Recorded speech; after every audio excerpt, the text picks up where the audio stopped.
to give one piece of advice to a new art teacher, it would be to start recording your demonstrations so that you can have them available year after year to show your students. They are so awesome to have on hand when they're absent, when they miss a class, or when they need a review. I post my video demonstrations and my slideshows to Google Classroom. And I also usually have a handout where they can scan it and they can see the video demonstration right from their own devices. This comes in so handy because so often I found myself feeling like I was reviewing the same thing over and over again. Here we go again. And even when I was doing my actual demonstrations in front of the class, I feel like it was just so hard to cover all the steps in such a short period of time. We all know that everybody, not just kids, attention span is really, really short these days. So being able to see the project unfold in like 5 minutes or less is really super awesome. And I feel like it's just so helpful in the classroom, and kids really appreciate it. So in this video, I'm going to show you how to record your video demonstrations and how to edit them. I'll show you my setup and some things that I learned throughout the process. I definitely made a lot of mistakes, and I will share those with you. So hopefully you don't make the same mistakes that I did, and help you get started and learn the basics, see how to edit your videos, how to share your videos, and how to save time and frustration in the classroom every day. So we talked about mistakes. So just to be really transparent, I've never done a full video of me in the video. Normally it's my hands doing the drawing. So this might be a little rough. First thing we want to talk about is lighting. So this is my setup right now. I got those 2 lights on Amazon a while back.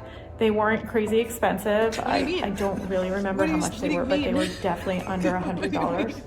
And I have this set up all the time. My awesome husband built this like art table for me that I kind of always have set up in, you can tell that kind of like the back of my living room here. I have a tripod right here, which I will show you. I use my cell phone to record my videos. I have this extra light that I really don't use that often, but lighting is really important. One of my first videos I did, it was dark out and I used just like a desk lamp, and it was very yellow and it was really hard. After spending hours doing a drawing, the kids really couldn't see the drawing. So I ended up having to redo that a couple times. So that is definitely something I learned the hard way. I've also used a ring light. The only thing with the ring light, this one kind of attaches to the tripod, is sometimes I get like some shadows, which is why I have these 2 lights, and they really work pretty good. You can also just kind of be near a window. Being near a window is awesome as well. The only thing is sometimes if it's really bright out, the light on my face is really bad. If it's really bright out and you're near a window, you'll get shadows as well. So that takes a little bit of experimenting. So let's talk tripods here. If you don't have a fancy tripod, you absolutely can use some sort of a makeshift tripod. I have tried everything. This one is one that I used for quite a while actually. I just took a stool out of our basement and I took a box, a long box. This is the Prismacolor box. I've also used a big book, and then you can see my computer or anything to kind of weight it down. But the idea here is you just want to make sure that your legs of whatever you're using aren't in your frame too much. So this worked really well. I also have used a regular tripod. Okay, so this is another tripod that I've used. It's just a regular, you could get it on Amazon, tripod that connects with your cell phone. This one works, but for some reason the legs always kind of seem like they're in the way. So between the stool and this tripod, I almost like the stool better. But hands down, my favorite is the tripod with the arm. You've taken your video, you've recorded the drawing, and now you want to get it onto your computer. So first things first, when you record, this is a stupid mistake I made. I don't know what I was thinking, but apparently I wasn't. I used to record the videos with the screen down. I think because the tripod was up, I could see what was in the frame. I could look up at the camera and see what I was recording rather than have to like look down at the screen to see what's in the frame. But the camera on the back or on the front is not as strong as the back camera. So then when you zoom in and you do your editing, the quality isn't as good. Another thing you want to do is, if you can, record your video in shorter clips because they're easier to upload or just transfer to whatever editing program you're using. So as far as editing, there's a couple ways you can edit. You can edit right from your phone, which is a great option if you're just recording and you're not doing like too much crazy editing to it.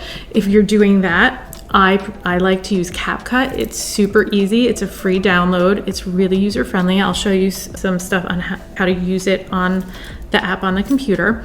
Or if you're going to be working on your computer, you can use any editing program. If you have a Mac, you can use iMovie. It comes with your Mac. I've used Movavi in the past when I had a PC. That was, I don't know, my PC wasn't very good, so the files were really heavy, and I don't know. I really like CapCut. It's just easier. I feel like it's free. First of all, Movavi I had to pay for, and it's just super user friendly.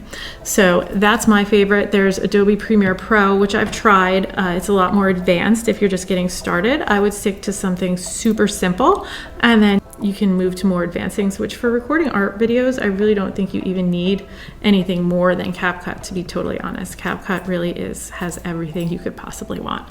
Okay, so if you're going to use CapCut, I am going to show you just some super basics, getting your files there, how to change the orientation. These are all things that I had to figure out by watching a million YouTube videos. And then if you don't record and you don't edit videos often, you forget, and then you have to go back and find that YouTube video again. So maybe write it down, because I feel like if you don't do it all the time, it's so easy to just forget.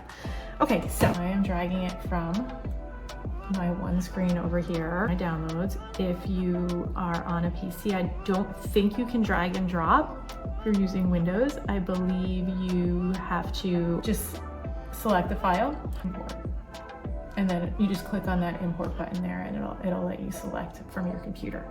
Take your images or your video clips. So you're stringing a couple videos together. So these are the things that I use all the time that you'll probably use too. So the first thing I like to do is extract the audio. So I click on the audio, I right clicked. Another thing, you want to use a mouse if you have a mouse. It's a lot easier than using that little pad on your laptop. So now I'm going to right click and I'm going to delete the audio, because I'm just going to do voiceover or let the text do the work for me. So I'm going to extract audio, and I deleted all my audio. That is out of the way. The second thing I do is I want to change the orientation, the ratio. So I'll zoom in on the video when I edit this. I click ratio here, and then this is going to be a 16:9 video. So I made that clip 16:9, and now I'm going to rotate it so that it is. I'm going to rotate it. So I click on my video, I click on this clip right here, and then I'm going to click rotate. And now I'm going to grab this is how and this is the silliest thing that took me so long to figure out. But anytime you want to crop, you just pull and slide your video so that whatever is in your frame is in your frame. I'll show you where you are. If you want to cut part of your video out, right here, this little mark right here, and I can cut wherever this line is and say I want to get rid of this piece right here. Now I right click and I hit delete, and now I just got rid of that spot right in the middle. Other things you may want to do is speed up your clip, and that you would just go up here to speed, and then say I want it super fast. I want to play it so you can see what I'm doing here. So I just push play, and I could see my view in the player here. Voiceover, you just select this, and that will let you record your voice if you're doing voiceover.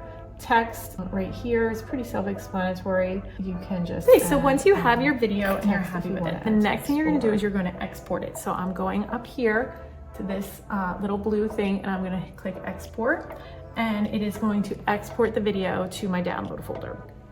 Now, The next thing, if you want to share the video with your students, these files are going to be really, really big. So you want to upload it either to YouTube and then share the link, or to your Google Drive and share the link. Wherever you want to upload it to, you just want to be able to share that link with your students. Personally, I use YouTube just because it's what I'm used to. You can also use Dropbox. Just select the link and then post that link in my Google Classroom, or make a handout with a QR code that students can scan so that they can see that video, or you can email it to them. Any way you can get it to your students. In the beginning, I tried to upload giant files to Google Classroom and they were just too large. So for Google Classroom, if that's how you're sharing, you want to just make sure that you are either using a Dropbox or a YouTube or some sort of cloud link, or Google Drive, and I think that's it. So if you like this video, or you have any questions, or I missed anything, or you want to learn more, just leave a comment below. I'm happy to answer any questions you have, or if you have suggestions for future videos, I'm happy to take suggestions.